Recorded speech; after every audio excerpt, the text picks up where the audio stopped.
Selamat datang di Suara Dika, pekan keempat bulan Februari. Biasanya, aku akan cerita di setiap harinya apa yang terjadi. Tapi kayaknya di hari ini mau ambil 3 aja lah.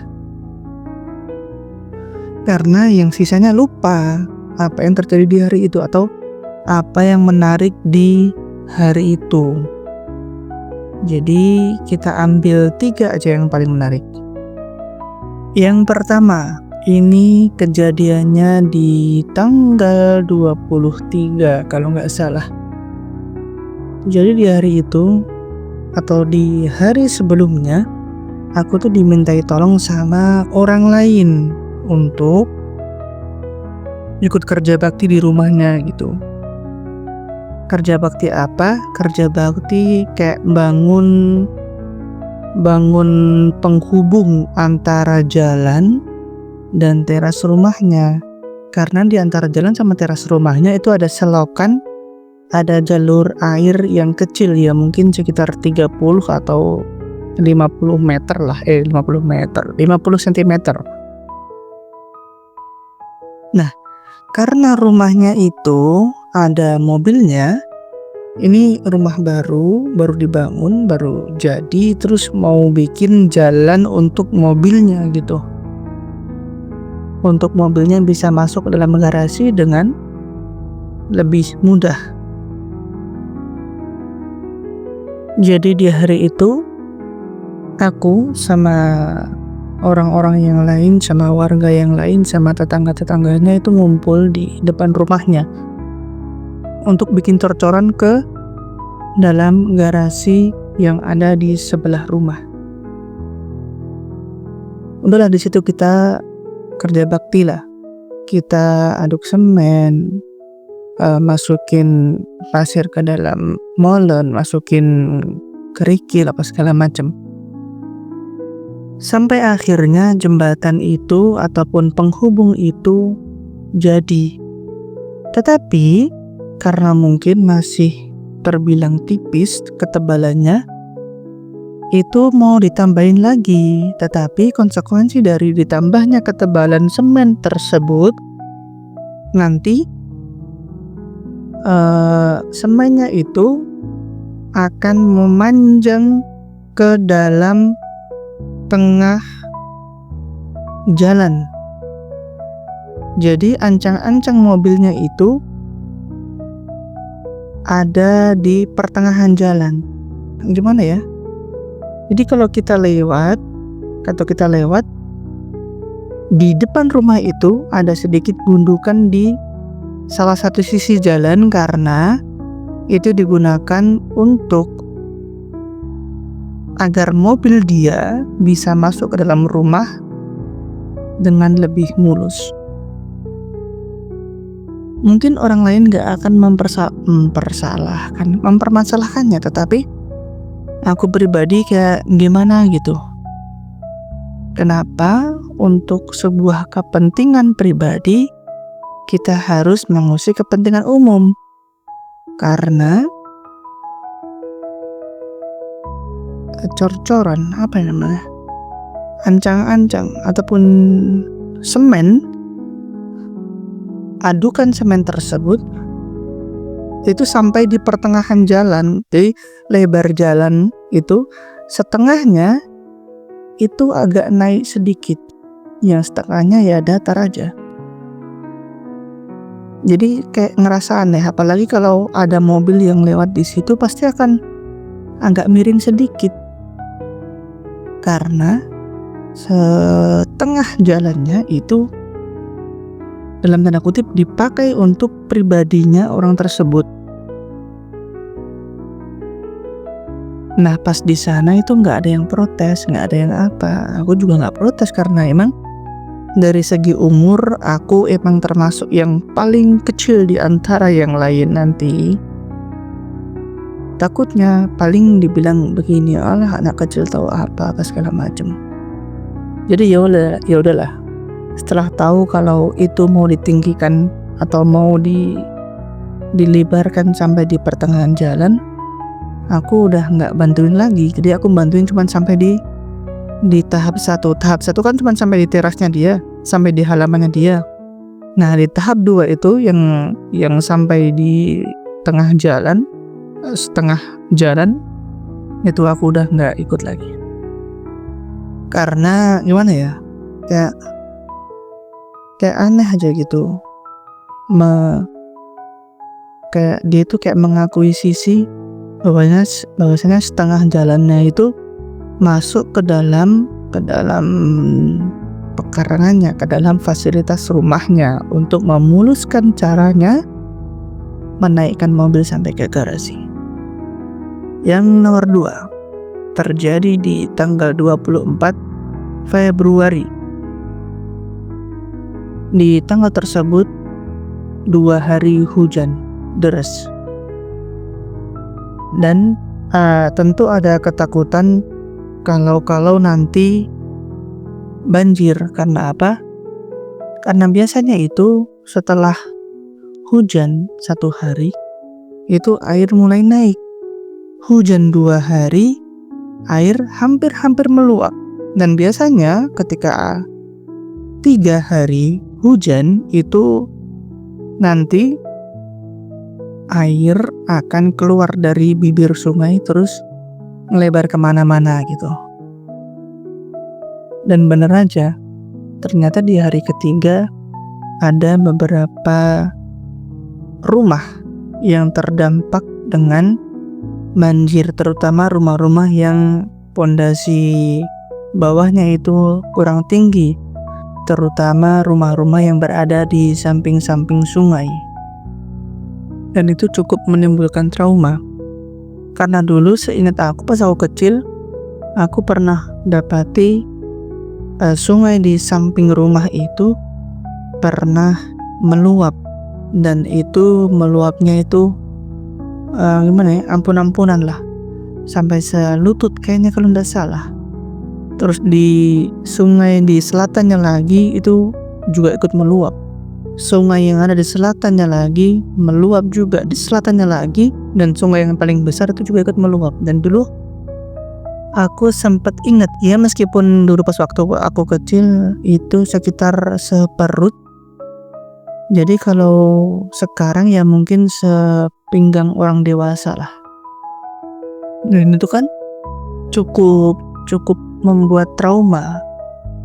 Apalagi dulu juga aku sempat mendapati tinggal di sebuah daerah yang rutinitas banjirnya itu udah tahunan. Jadi tahun ini banjir, tahun depan banjir, tahun depannya lagi banjir.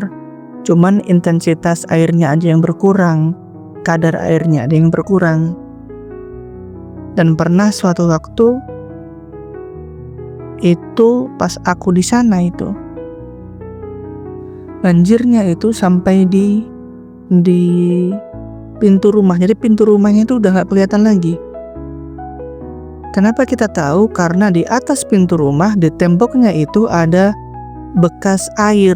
Jadi airnya itu kan kalau bekasnya sampai di situ, berarti kemarin kan ada air di atas pintu kan, kelelep itu kan rumahnya. Kalau nggak salah di tahun 2018-2019 ya itulah, cukup menimbulkan trauma akan banjir. Dan yang terakhir, atau tambah lagi deh, 4 deh atau 5, tanggal 26 Februari aku nulis di sini pawai Ramadan. Jadi rumahku kan di dekat jalan. Jadi setiap kali ada pawai Ramadan itu rumah itu atau depan rumah, jalan depan rumah itu dari sore sampai menjelang subuh itu udah nggak berhenti. Dan kayaknya kemarin itu yang paling parah. Sampai yang kemarin itu kan pawainya kan ya oke lah, pawai gitu. Biasanya kan cuman takbiran terus bawa bawa sound system, terus keliling-keliling. Nah, kemarin itu persis sama seperti itu. Yang menjadi permasalahannya adalah sound systemnya, kualitasnya kayaknya buat konser itu. Karena apa? Karena kaca getar, tembok getar, apalagi genteng getar. Rumah yang ada di samping-samping jalan itu udah pasti getar semuanya karena kencangnya sound system yang dipakai sama orang-orang yang lewat di depan rumah. Sampai di dalam rumah itu kayak ngerasa ini rumah aman gak ya gitu. Kayaknya gentengnya mau merosot atau gimana gitulah. Nah, jam berapa ya? Kayaknya jam 10, jam 11 itu ada satu rombongan yang itu suara mobilnya, suara sound systemnya itu paling kencang di antara yang lain. Dan gak cuman kencang, ada visual efeknya, ada lampu sorotnya juga nggak cuma nyorot, dia juga kayak ada koreonya itulah. Pokoknya terkonsep kayak konser gitu. Di satu sisi ya kayak gimana ya, kagum kok bisa sampai kayak gitu. Di lain sisi ya kasihan juga sama orang-orang yang punya rumah di dekat jalan raya, karena kan nggak semua orang suka dengar sesuatu yang rame-rame, karena ada orang sakit, karena ada anak kecil, ada orang yang sedang pusing, ada orang yang mau istirahat cepat, tapi karena ada hal tersebut jadi nggak bisa. Dan solusinya aku juga nggak tahu. Tanggal 27 aku lihat YouTube salah seorang penulis yang umurnya di tahun ini itu udah menginjak 40 tahun.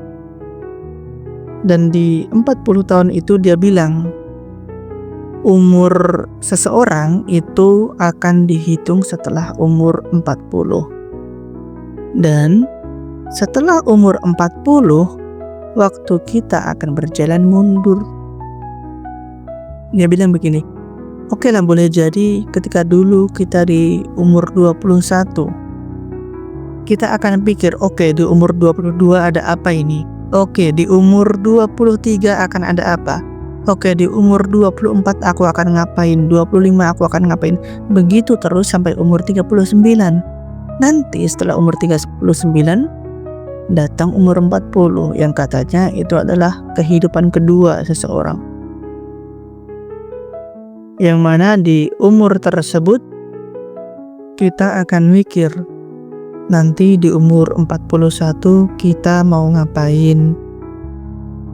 Atau apakah sampai umur kita di 42? Apakah sampai umur kita di 43? Dan dia ngasih kesimpulan bahwasanya ternyata yang seharusnya terjadi itu adalah setelah umur 41 kita harus lebih produktif. Karena apapun yang terjadi, waktu sedang berjalan mundur, penyakit mulai datang, punggung mulai capek, stamina, tenaga udah nggak kayak dulu lagi, begadang udah nggak seperti dulu lagi. Dan karena waktu kita yang menipis, kita jadi harus lebih produktif agar nantinya ketika kita udah nggak ada, ketika kita udah lepas sama umur kita, yang diingat akan diri kita adalah kebaikan-kebaikan yang pernah kita tabur ketika masih hidup, tentu di sebelum 40 dan setelah 40. Jadi untuk itu, kenapa kita nggak mulai aja dari sekarang? Kenapa kita nggak ngambil pelajaran aja dari orang-orang yang punya pengalaman seperti itu? Dalam artian, mulai sekarang kita usahakan untuk bisa lebih produktif. untuk bisa meninggalkan hal-hal baik, hal-hal positif, agar nantinya ketika kita udah nggak ada, hal-hal yang dikenang atas kita adalah hal-hal yang baik. Dan boleh jadi umur kita bisa semakin panjang, dalam artian panjang karena kita masih sering diceritakan oleh orang-orang lain, karena kebaikan-kebaikan kita masih sering diungkapkan dari lisan-lisan orang lain. Itu dulu, kita tutup perjalanan Februari kita dan kita kembali berjumpa di bulan Maret